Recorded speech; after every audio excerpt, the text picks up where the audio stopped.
Bonjour, bienvenue sur The Focus, bienvenue sur la plateforme dédiée à l'univers de la femme, de la mère et de la pro. Bienvenue donc dans ce Small Talk dans lequel nous allons parler d'un sujet qui me tient tout particulièrement à cœur, c'est comment être à l'aise avec son image. En tant que femme, pendant longtemps, mais vraiment très longtemps, j'ai eu un gros souci avec mon image. Déjà par rapport au vitiligo, à ma de peau que j'ai, mais aussi par rapport à mon physique, mon poids, enfin la taille de ma poitrine, enfin voilà, j'avais toujours une raison de me dénigrer, une raison de ne pas m'aimer moi en tant qu'être humain, mais surtout moi en tant que perle, de ne pas aimer mon corps, de ne pas aimer l'image que me renvoyait la glace. Et au fil des années, je me suis rendu compte qu'il y avait des astuces, il y avait des conseils, il y avait des petites choses comme ça qu'on pouvait mettre en place pour apprendre à s'aimer et enfin être heureuse de se voir dans la glace et d'assumer ce corps qu'on nous a donné et qui mérite qu'on en prenne soin. Alors le premier conseil que je vous donnerais, ce serait déjà de commencer à ne plus vous comparer aux autres. Arrêtez de vous comparer aux autres. C'est la spécialité des femmes. On adore voir ce que fait l'autre. Les réseaux sociaux, alors c'est le pire. Les photos qui sont mises, les femmes sont généralement magnifiques, avec la taille 36, voilà, la belle forme, la forme en guitare, enfin, celle qui plaît à la majorité des hommes.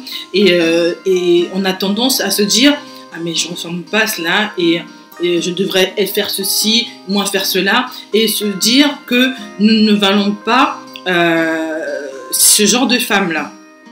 Stop, stop, stop. Arrêtez de vous comparer aux autres. Ton corps est ton corps et on en fait ce qu'on veut déjà, mais surtout on fait avec ce que l'on a.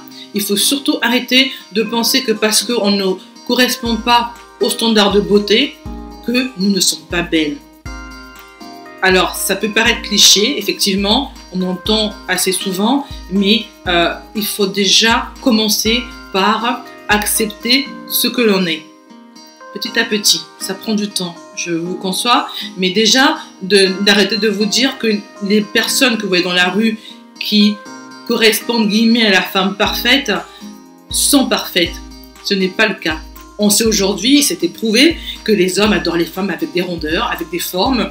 Donc si vous en avez, ne soyez pas complexés. Bien au contraire, ce serait bien de les mettre en avant. Voilà.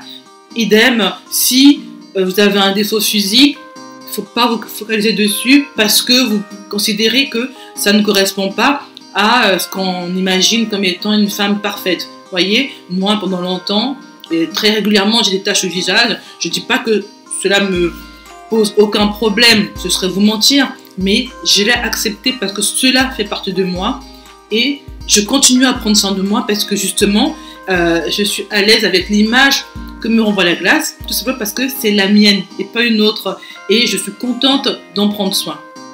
Donc justement, c'est mon deuxième conseil que j'aimerais vous proposer et vous donner, c'est de prendre soin de vous, de prendre soin de votre corps. Peu importe le corps que vous avez, peu importe ce que vous pensez être un idéal pour vous.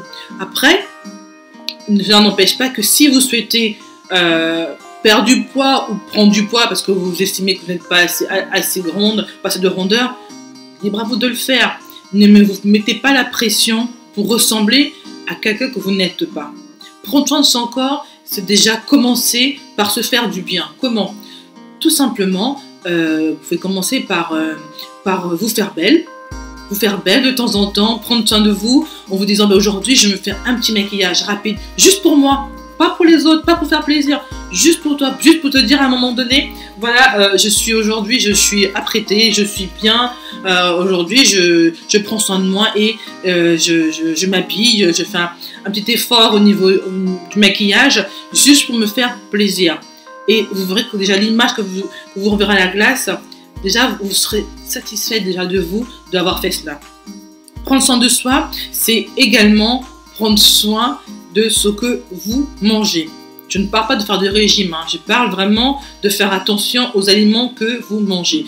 Il y a des aliments qui peuvent vous rendre un peu, enfin pas bien dans votre peau, c'est notamment si vous mangez à des heures un peu tardives, des choses pas forcément très voilà, assez grasses qui peuvent voilà, vous retourner l'estomac, des choses comme ça, qui le lendemain on vous met dans des états pas possibles. Voilà, c'est aussi prendre soin de votre corps dans ce que vous mangez. Alors, je suis pas expert de nutrition hein, là-dessus. En plus, moi, je suis une très grosse gourmande. J'adore tout ce qui est sucré, tout ce qui est salé. Enfin, voilà. Mais j'essaie de mettre des aliments un peu moins caloriques dans l'alimentation, de manière déjà à être moins gêné au niveau des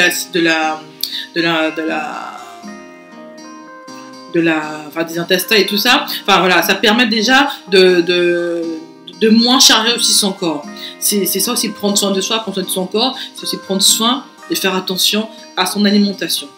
Prendre soin de soi, c'est également et surtout se réserver des moments où on est un peu plus au calme, des moments de détente. Si vous pouvez prendre un bain relaxant, c'est très bien. Si vous pouvez faire des massages par quelqu'un en institut ou bien par une personne de votre entourage qui sait masser, c'est juste génial. On nous retire du bien-être.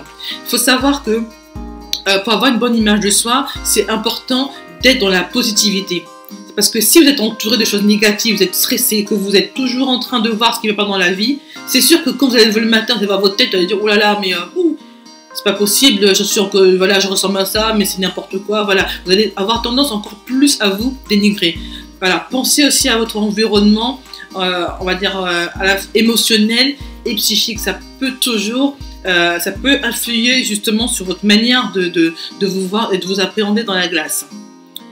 Et donc, dernier conseil que je vous recommande vraiment de mettre en place pour être à l'aise à votre image, c'est d'apprendre à avoir confiance en vous. Confiance en vous, bien sûr, dit comme cela, c'est voilà, c'est pas un claquement de doigts qu'on arrive à le faire. Ça commence par deux petites choses. Vous avez sûrement des domaines de compétences, des choses en vous qui sont pour lesquelles vous êtes très bien, enfin que vous excellez, voilà. Vous avez sûrement des qualités, vous avez sûrement des passions dans lesquelles vous savez vous investir. Et bien, valorisez-les. Valorisez-les, c'est une manière de prendre également soin de son image. Parce que c'est pas juste ce que vous renvoie la glace, l'image. L'image, c'est également ce que l'on pense de nous, soi-même. Par exemple, si vous avez une grande passion, j'en sais rien, pour la cuisine, que vous avez fait faire la cuisine, faire des bons petits plats, pourquoi pas en profiter pour recevoir un peu plus, pour pouvoir un peu montrer un peu, entre guillemets, aux autres, hein, de vos qualités, de votre passion, et les gens apprécieront, mais tu sais cuisiner, tu sais, voilà, d'avoir ce regard-là bienveillant envers vos qualités et ce que vous savez faire. Vous valorisez dans ce que vous savez faire. C'est très important. Quand je parle de justement avoir confiance en soi, cela se travaille au quotidien et cela commence justement par valoriser ce que vous savez faire. Rien de ce que vous savez faire n'est inutile. Ça peut commencer tout simplement par vos qualités en termes de cuisine, vos qualités culinaires. Si vous savez cuisiner, pourquoi pas recevoir un peu plus souvent vos amis. Vous faites plaisir aux autres, mais également à vous-même parce que vous avez votre passion et vous aurez des compliments. Et tout cela permet également d'enrichir et d'augmenter finalement ce capital confiance en soi. Si vous aimez vous maquiller, typiquement, pourquoi pas justement donner des conseils aux autres sur le maquillage, sur comment faire telle ou telle chose pour justement les valoriser elles, mais également quelque part vous valoriser en retour. C'est une manière également donc de prendre soin de son image. Voilà pour ces petits conseils que je souhaitais vous donner concernant l'image de soi. N'hésitez pas à me dire si ils vous ont aidé. N'hésitez pas à me dire également si vous souhaitez échanger là-dessus. Je serai ravie de le faire avec vous. Donc je vous dis à bientôt sur VeFocus, l'univers de la femme, de la mère et de la pro.